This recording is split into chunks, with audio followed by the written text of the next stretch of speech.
لكاتي مصيبة ناڕەحەتیەکانی ژیانە مووقیف مانە بێت کاتێک کەسێکی لێ وفات ئەکات تۆ مووقیفتە بێت مووقیفەکە چییە؟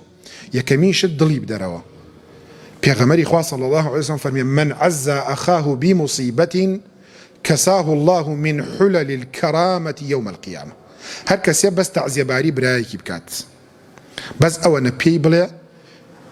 خوای گەورە لە مردۆکەت خۆش بێت سەبر بگرە ئارام بگرە هەر تۆ لێت نەقەوماوە خۆشەویستی ئێمە پێغەمبەری خوا صلی الله علیه وسلم وفاتی کرد دنیا بۆ ئەو نەما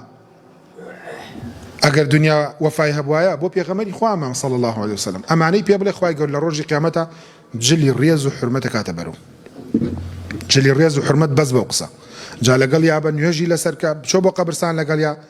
توانیت ئەوەنەی کە هەتاوەکو وەزعەکا بێت لەگەڵ یا بە بەڵام لە دوا ئەوەی تر هەمووی مخالفێ ئەوەش بۆ کەسێک إن في ذلك لذكرى لمن كان له قلب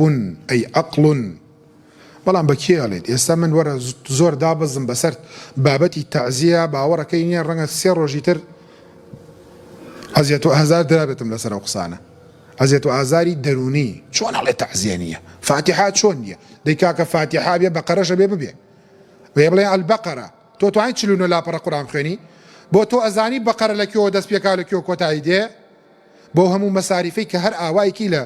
تەعزیەکانە پێت وای هیچ محاسبە ناکری لەسەری واز لە لۆمەی خەڵ بێنن بەسیەتی شار کوتین لێرەوە بۆ کەلار لێرەوە بۆ هەولێر واز لەم عادەتانە بێنن والله تاوانەوە خورافیاتە بیدعەیە خۆتان بپارێزن ئەگەر دینداری تەوێ ئەوە دینداریە ئەگەرش عەشایری تەوێ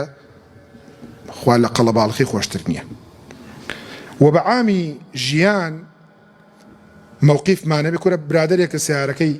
فیلپەمپەکەی وەستێ بۆستە لەگەڵا بۆی بگۆڕ لێزانی بۆی بگۆڕە وەستایەکی سبلی دێچتە ماڵە سبیلتەکەی تێک چۆ بۆی بگۆڕە بۆ ئیلا تەوێ هەر وەکو بەشێ لە دکتۆرەکان ئێوارە وەرە بۆ عەیادەکە